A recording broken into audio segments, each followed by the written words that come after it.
இது ஃபர்ஸ்ட் மலேசியாவின் செய்திகள் உங்களுக்காக.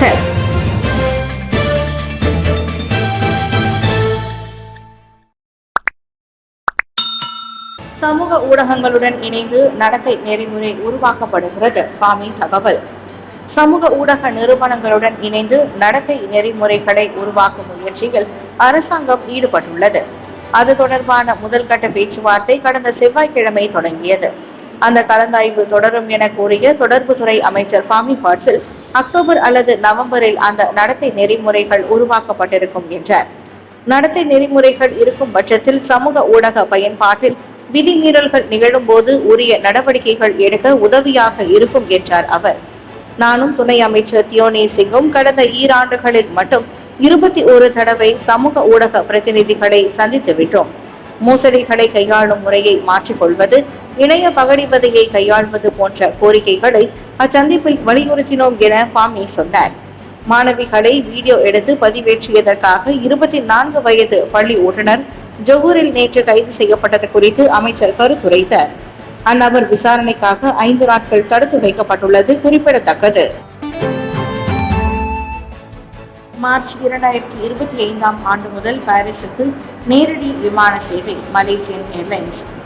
அடுத்த ஆண்டு மார்ச் 22ஆம் தேதி முதல் KLIA டெர்மினல் 1 பாரிஸில் உள்ள சார்ல்ஸ் டி கால் விமான நிலையத்திற்கு நேரடி விமான சேவைகளை மலேசியன் ஏர்லைன்ஸ் வழங்கவிருப்பதாக தெரிவித்திருக்கிறது.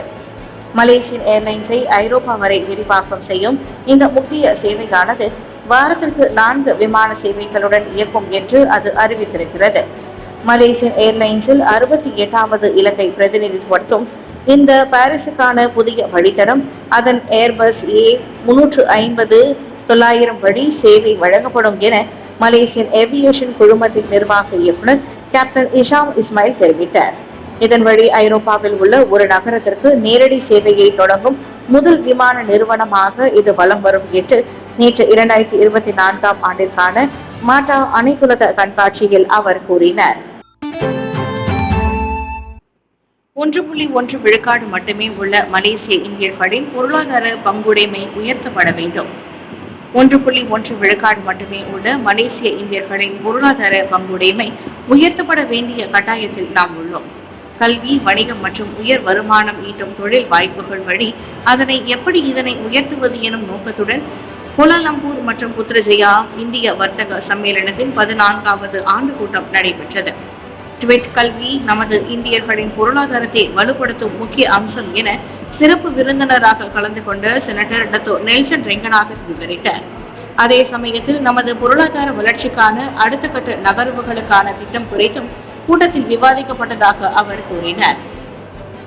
மலேசியாவில் 1.1 விழுக்காட்டில் இருக்கும் மலேசியர்களின் பங்குடைமை அரசாங்கத்தின் உதவியுடன் 3 விழுக்காட்டிற்கு உயர்த்த முடியும் என மலேசிய இந்திய வர்த்தக சங்க சம்மேளனமான மைக்கியின் தலைவர் டத்தோ கோபாலகிருஷ்ணன் தெரிவித்தார்.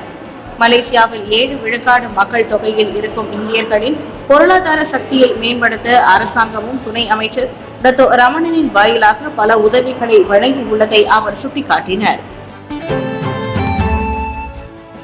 மலாக்கா பாடாங் தெமுவில் அஸ்தி கரைப்பதோ அல்லது ஈம சடங்கையோ செய்யக்கூடாது என வைக்கப்பட்ட அறிவிப்பு பலகை அகற்றப்பட்டது. Dato Shanmugam. Malacca Padang Temu பகுதியில் உள்ள கடலோர பகுதியில் அஸ்தி கரைப்பதோ அல்லது ஈம சடங்கை செய்யக்கூடாது என வைக்கப்பட்ட நோட்டீஸ் பலகையால் பெரும் சலசலப்பு ஏற்பட்ட நிலையில் அதனை உடனடியாக அகற்ற உத்தரவிடப்பட்டு அது அகற்றப்பட்டதாக கூறியுள்ளார் மலாக்கா மாநில இளைஞர் விளையாட்டு மற்றும் அரசு சாரா இயக்கங்களுக்கான ஆட்சிக்குழு உறுப்பினர் டத்தோ சண்முகம். இந்த அறிவிப்பு பலகை இந்துக்களின் மனதை மிகவும் புண்படுத்தி இருக்கிறது. என்னவோ இது நியாயமா என முன்னதாக சமூக ஊடகங்களில் பதிவுகள் போடப்பட்டிருந்தன. இது மலாக்கா பாடாங் தெமு அருகே உள்ள ஒரு 8 ரெசிடென்ஸ் எனும் ஆடம்பர வீடமைப்பு பகுதிக்கு அருகில்தான் இந்த கடலோர பகுதி அமைந்திருக்கிறது.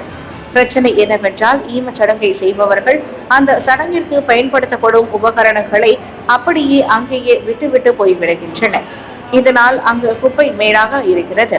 இதனால் அந்த வீடமைப்பு பகுதியை சேர்ந்தவர்களிடம் இருந்து அதிகமான புகார்கள் கிடைத்தன. இதனால் தான் மலாக்கா மாநகர் மன்றம் உடனடி நடவடிக்கையாக அந்த பலகையை வைத்ததாக சண்முகம் விளக்கம் அளித்தார்.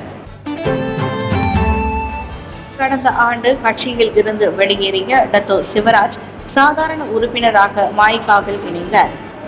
மாய்காவின் முன்னாள் உதவி தலைவர் டத்தோ சிவராஜ் கடந்த ஆண்டு கட்சியை விட்டு விலகிய நிலையில் தற்போது மீண்டும் மாய்காவில் இணைந்துள்ளார். முன்னாள் கேமரன் மலை நாடாளுமன்ற உறுப்பினருமான அவர் சாதாரண உறுப்பினராக மீண்டும் மாய்கா கட்சியில் சேருவதற்கான விண்ணப்பம் ஏற்றுக்கொள்ளப்பட்டதாக தெரிவித்திருக்கிறார்.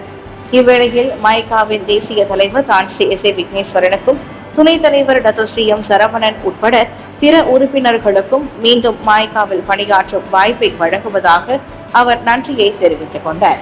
மாய்காவை வலுப்படுத்த கட்சியின் தலைமைத்துவத்துடன் இணைந்து செயல்படுவேன் என்றும் சிவராஜ் உறுதி அளித்திருக்கிறார்.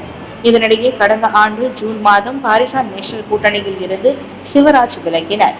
செனட்டராகவும் இந்திய சமூகத்தின் தலைவராக தனது பொறுப்புகளை எந்த இடையூறும் இல்லாமல், குறிப்பாக மாய்காவில் இருந்து எந்த ஒரு இடையூறும் இல்லாமல் பொறுப்பை நிறைவேற்ற வேண்டும் என அம்முடிவை அவர் எடுத்ததாக சிவராஜ் கூறியிருந்தார் என்பது குறிப்பிடத்தக்கது. ஜாலான் மஸ்ஜித் இந்தியாவின் முழு பகுதியும் பாதுகாப்பானது, கோலாலம்பூர் மேயர் உறுதி. ஜாலான் மஸ்ஜித் இந்தியாவில் உள்ள முழு பகுதியும் பாதுகாப்பானது என Kuala Lumpur mayor Datuk Seri doctor Maimunah Mohamad Sharif உறுதி அளித்துள்ளார். விஸ்மா யாகினியில் இருந்து காவல் நிலையம் வரை சுமார் 200 மீட்டர் வரை மட்டுமே பாதைகள் மறுசீரமைப்பு பணிகளுக்கு தடுப்புகளால் தடுக்கப்பட்டு மூடப்பட்டுள்ளது. இவ்வேளையில் அப்பகுதியில் உள்ள கடைகளோ கட்டிடங்களோ செயல்படுவதை நிறுத்த உத்தரவிடப்படவில்லை என்று கூறினார் அவர்.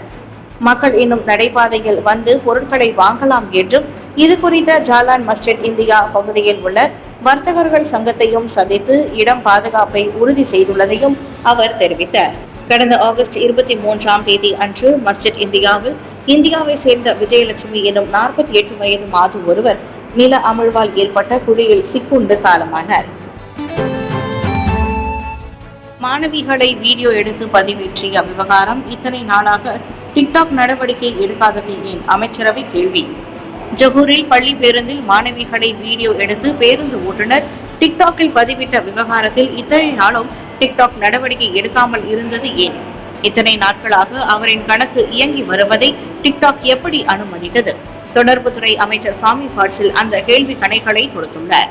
சர்ச்சைக்குரிய டிக்டாக் பதிவுகள் கீழ் வைக்கப்பட்டுள்ள கருத்துக்களை படித்து பார்த்தால் அதைவிட கூடுதல் கவலை ஏற்படுகிறது. இன்னும் எத்தனை டிக்டாக் கணக்குகள் இது போன்று செயல்பட்டு வருகின்றனவோ என்ற கேள்வி தமக்குள் ஏற்பட்டிருப்பதாக ஃபாமி தெரிவித்தார். இந்நிலையில் நேற்று காலை டிக்டாக் தரப்பை தாம் தொடர்பு கொண்டு பேசியதாகவும், போலீஸ் விசாரணைக்கு அந்த சமூக ஊடகம் நல்ல ஒத்துழைப்பை வழங்கியுள்ளதாகவும் அமைச்சர் கூறினார். போலீசுக்கு தேவைப்படும் விவரங்கள் விரைந்து கிடைப்பதை உறுதி செய்ய மலேசிய தொடர்பு மற்றும் பலூடக ஆணையமும் டிக்டாக்கை தொடர்பு கொண்டிருக்கிறது. விஜயலட்சுமியின் குடும்பம் இந்தியா புறப்படும் முன்பே கோலாலம்பூர் மாநகர் மன்றம் 30,000 ரிங்கிட் நன்கொடை ஒப்படைக்கப்பட்டது. சலிஹா. கோலாலம்பூர் ஜாலான் மஸ்ஜித் இந்தியா நில அமிழ்வில் குடும்ப தலைவியை பறிகொடுத்த கணவரும் மகனும் இந்தியாவுக்கு புறப்படுவதற்கு முன்பே அவர்களுக்கு நன்கொடையாக 30,000 ரிங்கிட் வழங்கப்பட்டன. அந்த நன்கொடைகள் கோலாலம்பூர் மாநகர் மன்றம், வர்த்தக நிறுவனங்கள் உள்ளிட்ட பல்வேறு தரப்பினரால் கொடுக்கப்பட்டவையாகும். கூட்டரசு பிரதேச அமைச்சர் டாக்டர் சலிஹா முஸ்தபா அதனை உறுதிப்படுத்தினர். ஒரு நியாயமான தொகையை அவர்களிடத்தில் நன்கொடையாக வழங்கினோம் என்றார் அவர். அக்குடும்பத்திற்கு இழப்பீடு வழங்கும் பரிந்துரை கடந்த புதன்கிழமை அமைச்சரவை கூட்டத்திற்கு எடுத்து செல்லப்படும் என சலிஹா முன்னதாக கூறியிருந்தார். 48 வயதான விஜயலட்சுமியை தேடி மீட்கும் பணிகள் முப்பொழிப்பு வீரர்களின் பாதுகாப்பு உள்ளிட்ட காரணங்களால் 9வது நாளோடு நிறுத்தப்பட்டது. இதையடுத்து கணவர் மாத்தையா, மகன் சூர்யா மற்றும் விஜயலட்சுமியின் சகோதரி கடந்த ஞாயிற்றுக்கிழமை இந்தியா புறப்பட்டனர். எக்ஸ்ட்ரீம் குறுக்கோட்ட போட்டிக்கு வந்தார்களாம். சந்தேகத்தை கிளப்பிய 29 பாகிஸ்தானியர்கள் லங்காவியில் இருந்து சொந்த நாட்டுக்கே திருப்பி அனுப்பப்பட்டனர். எக்ஸ்ட்ரீம் ஸ்போர்ட்ஸ் எனப்படும் ஆபத்தான அதே நேரம் உற்சாகமான விளையாட்டில் பங்கேற்க வந்திருப்பதாக கூறிய பாகிஸ்தானியர்கள் குழு ஒன்று சொந்த நாட்டிற்கே திருப்பி அனுப்பப்பட்டது. பிற்பகல் 2 மணிக்கு லங்காவி அனைத்துலக விமான நிலையம் வந்திறங்கிய ஒரு பெண் உள்ளிட்ட 29 பேரையும் குடிநுழைவுத்துறை சோதனையிட்டது. தூபா தீவில் இன்று நடைபெறவிருக்கும் தூபா குறுக்கோட்ட போட்டியில் பங்கேற்க வந்திருப்பதாக அவர்கள் கூறினர். சந்தேகத்தில் விசாரித்ததில் விமான பயண டிக்கெட் உள்ளிட்ட செலவுகளுக்கு தலா 2000 ரிங்கிட்டை அவர்கள் செலவு செய்திருப்பது தெரிய வந்தது. ஆனால் அவர்கள் கூறிய போட்டிக்கான நுழைவு கட்டணமோ வெறும் 45 ரிங்கிட் தான். போட்டியின் முதல் பரிசும் வெறும் 300 ரிங்கிட் மட்டுமே. அவர்கள் விளையாட்டில் உடையில் வந்திருந்தது. ஆனால் கொண்டு வந்த துணி பைகளில் அப்போட்டிக்குரிய ஆடைகளோ காலணிகளோ இல்லை. மாறாக குர்தா மட்டுமே இருந்தது. இதனால் குடிநுழைவுத்துறை அதிகாரிகளுக்கு சந்தேகம் வலுத்தது. ஆக வந்தவர்களின் பேச்சும் செயலும் நம்பும்படியாக இல்லாத காரணத்தால் பாதுகாப்பு கருதி அவர்களை திருப்பி அனுப்ப முடிவு செய்யப்பட்டது. 62% இந்தியர்கள் தாங்கள் அதிக அளவில் பாகுபாட்டை சந்திப்பதாக கூறியுள்ளனர். மெடேகா சென்டர் ஆய்வில் தகவல். மெடேகா சென்டர் நடத்திய 2024 தேசிய இளைஞர் ஆய்வு முடிவுகள் மலேசிய இனங்களுக்கு இடையிலான உறவுகள் குறித்து அதிமுக்கியமான உண்மைகளை வெளிச்சம் போட்டு காட்டியுள்ளன. குறிப்பாக காலமாக இந்தியர்கள் சந்திக்கும் பாகுபாடுகளும் மலாய்க்காரர்கள் தங்களுக்கு இடையிலாக கொண்டு வந்துள்ள அவநம்பிக்கையும் அதில் தோலுரிக்கப்பட்டுள்ளன. மலேசிய சமூகத்தில் தாங்கள் தொடர்ந்து ஒதுக்கப்படுவதாக ஆய்வில் பங்கேற்க பெரும்பாலான இந்தியர்கள் கூறியிருக்கின்றனர். நியாயமற்ற முறையில் நடத்தப்படுவதாகவும் தங்களிடம் பாகுபாடு காட்டப்படுவதாகவும் 62 விழுக்காடு இந்தியர்கள் குறைப்பட்டு கொண்டனர். மற்ற சமூகங்களுக்கு ஈடாக நடத்தப்படுவதாக 28 விழுக்காட்டினர் மட்டுமே தெரிவித்துள்ளனர். இனங்களுக்குள்ளேயே இருக்கும் நம்பிக்கையை பார்த்தால் சீனர்கள் முதலில் உள்ளனர்.